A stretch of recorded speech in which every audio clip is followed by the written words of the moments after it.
Haikyuu, Psycho Pass, Ghost in the Shell. What do these anime all have in common besides being some of the best shows in their respective genre? They're all produced by Production IG, an anime studio that has once again made an incredible anime that has kind of flown under everyone's radar because they're getting absolutely cucked by streaming rights like Summertime Render, and also because other anime look better. This didn't count as anime. It's a good thing we lack morals and don't pay to watch free anime because we would have missed one of the best shows this past season. A lot of you might have missed it because it didn't pick up the traction it deserved, so we're here to show you why Heavenly Delusion is something you shouldn't sleep on. Your life is anything but guaranteed in a post-apocalyptic Japan reminiscent of The Last of Us, where the world has been devastated by monsters aptly named man-eaters. Bandits and thieves run the streets when man-eaters aren't around, as they're looking for supplies just as much as your crackhead neighbors are looking for an extra $5. In a world like this, you need to keep that motherfucking thing on you. And luckily for Kiriko and Maru, they stay strapped up. They're no strangers to conflicts and confrontations, as they've been on their own for a while now looking for a place called Heaven. Kiriko was assigned to act as Maru's bodyguard until they reached their destination, but really, they're a team on equal footing. It's just sometimes, Maru needs a bit of motivation from his good old One-chan. And that's when we realized, this anime is good as fuck. The characters, the settings, the emotions, everything about this anime feels realistic to a certain extent, even tackling the toughest pain known to man, getting transgender zoned. I'm white and 35. Yup, Kiriko is a member of the LGBTQIA2S+ community. When the fuck did it get that long? Except, she nor anybody else in the anime gives a shit about any of that. In a world where civilization has completely broken down, characters don't care whether the other party is a cisgender fluid Apache attack helicopter or not. They couldn't give a shit if somebody likes dropping a deuce with the door open with people inside the house. They only care about two things, surviving the day-to-day and rebuilding society as they once knew it. That realistic element is what sets it apart from other anime and what really drew us into the show. What really drove it home was how Maru reacted when he found out that Kiriko was a man stuck in a woman's body. He was like, your lower half is still female, right? As funny and down bad as Maru sounds, it gives you a lot of perspective on what the character dynamics are and kinda hints at just how raw the show is willing to be with the audience. It's also really fun to watch these two go around and explore different places all called heaven to the people living there, as you see different living situations based on the resources in the environment. They don't stick around places for very long, so we don't really get to dive deep into detail about the areas, which kind of feels like a waste. But once they hit the road again, this is when you'll realize the backgrounds are beautiful. That feeling of adventure is settling in, you're excited. The creepy places send shivers down your spine. Dosh! That scene actually made me jump a bit when I first watched it. Everything harmonizes to create one big peaceful picture. But then you have those moments where you get this unsettling feeling that something's not right, that the world isn't what it seems. In episode 1, Kiriko and Maru find some sort of inn to sleep at, and as they're speaking with the owner, she warns him not to go out at night because a monster roams around the area during that time. Then over dinner, she warns him about the dangers of incest, the scariest monster in Japan and Alabama. This engaging shift of serious and not so serious scenes is a constant element throughout the entire season, and it makes the show kinda addicting to watch because you never know when the anime might just pull the rug from under your feet. The craziest shit happens out of nowhere, and if you blink, you're gonna have to go back about 15 seconds to watch it again.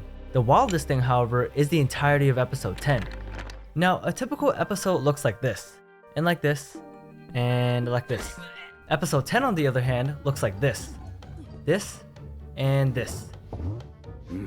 You see the difference? The first thing that came to our minds when we watched this episode was Kill la Kill vibes, which means Studio Trigger being the masterminds behind this. And sure enough, they brought in one of Trigger's animators as a guest animation director for one episode, Kai Ikarashi, who's taken part in a lot of famous works such as Mob Psycho, Darling in the Franxx, SSSS Goodman, and Cyberpunk Edgerunners.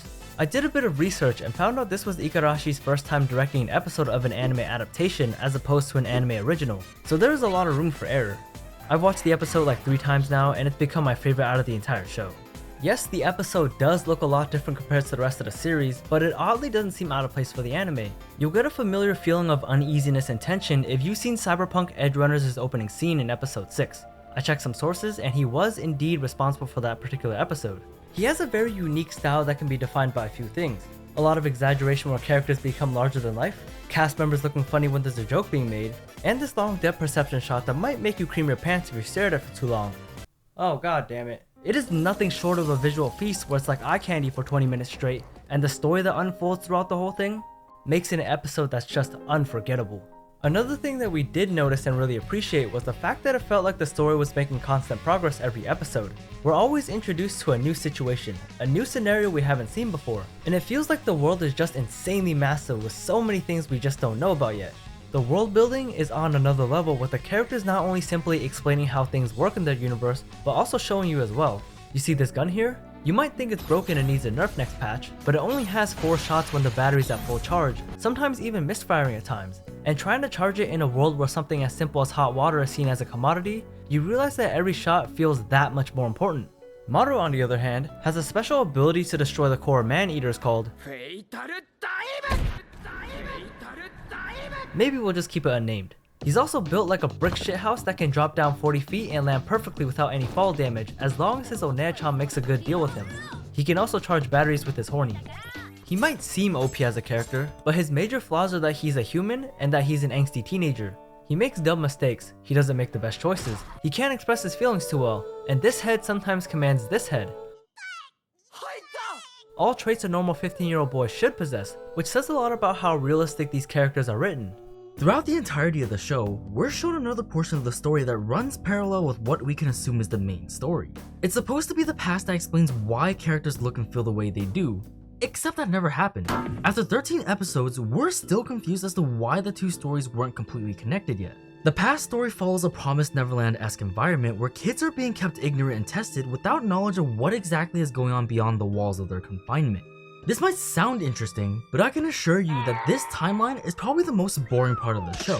I know I'm supposed to convince you guys to give this anime a chance, but I don't want to lie and pretend it doesn't have flaws. The production value is insane, yes, but the past story got us confused as fuck.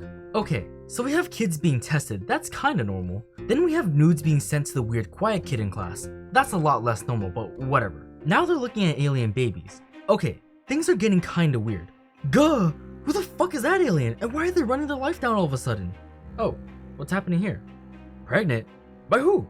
Oh great, now we got some new kids added to the group, and they look like they're missing a few chromosomes. Oh shit, the school's blowing up!